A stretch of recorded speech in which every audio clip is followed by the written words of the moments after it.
I've been at the forefront of saying that HR doesn't need to change 2%, but 50% or maybe 100%. So if the question came up is if we were going to blow up HR and get rid of the common approach or the average approach, what would the new approach be if we started from scratch? So first, I do recommend that is HR doesn't do that well. It's okay to blow it up and rethink it. So the first thing I would do under the new construct or new model would be I would declare it to be a science, not an art. And that means that instead of, so there are actually people that call it managing, there's actually a book, Managing with a Heart. It's like, no, your heart is not a one that has no eyes, has no brain, and you ought to manage with data. So if someone says, what keeps people from quitting, you can't assume it's work-life balance. You've got to find out. And it turns out it's not work-life balance. When most people have a choice, it's where they work, when they work, and their boss is a jerk. So you have to be making decisions based on data and get rid of the art construct. Get rid of the service construct. We're not here to help people. If a manager comes in and wants their form filled out, no, fill out your own damn form. We're a consulting function. We're centers of excellence. We provide advice on the serious problems that no one else can do. But there are many companies that have no HR. Small companies, startups, they don't have HR. So to assume we need to be there holding their hand, the answer is no. They can hire on their own.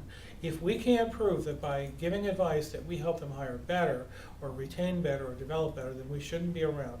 Managers have been hiring people for thousands of years without HR, so we have to be a value add or we shouldn't be there. Accountability, we have to be the captain of the ship. So it's routine when I say, okay, someone hires a bad person, whose fault? It's the manager. Someone doesn't develop a person, it's the manager. It's like, no. And if you ask a manager, they always blame HR. We also need to own innovation. So it turns out the world has changed. In business, productivity, efficiency was always the goal, but now it's innovation. It's the Apple model. We want iPhones, we want iPods, we want iPads. We have to innovate constantly. So someone has to own it. Innovation comes 100% from people, no computers innovate. So if we're going to own innovation, because people do innovation, we're going to win this. So move away from just productivity or efficiency. Stop trying to save money. Try to innovate in it, not just in products, but in every area.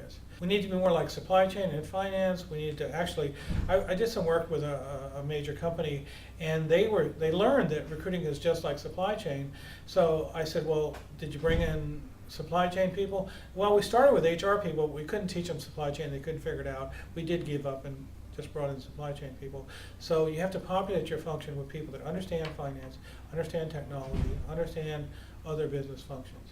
We need to have risk analysis. The rest of the business has risk analysis.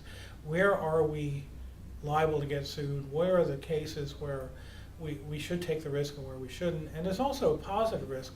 Well, we had a hiring freeze, so we missed LeBron James on our basketball team. Well, that's a risk too. Push business solutions, not people first.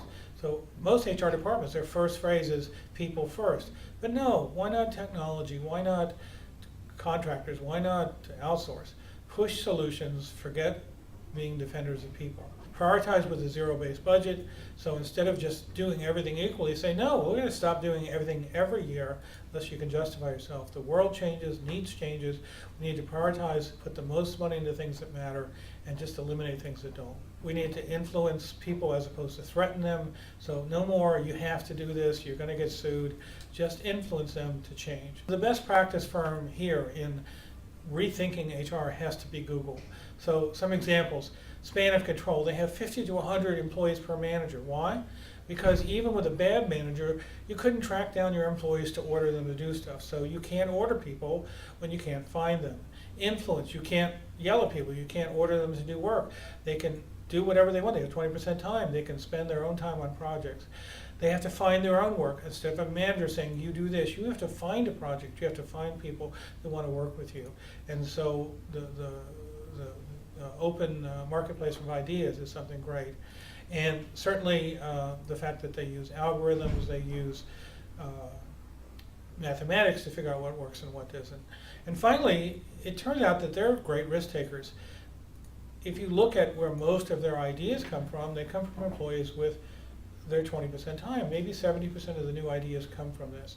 They have an incredibly high failure rate of 80% because they've learned that it's okay to learn from failures. Failures are okay if you take reasonable risk and you learn rapidly from them. So Google would be the model. If I started from scratch, I would be the owners of best practice sharing, the owners of innovation. I'd be more like supply chain, and I would certainly prioritize things and focus on the areas of HR, maybe 30%, that really make a difference.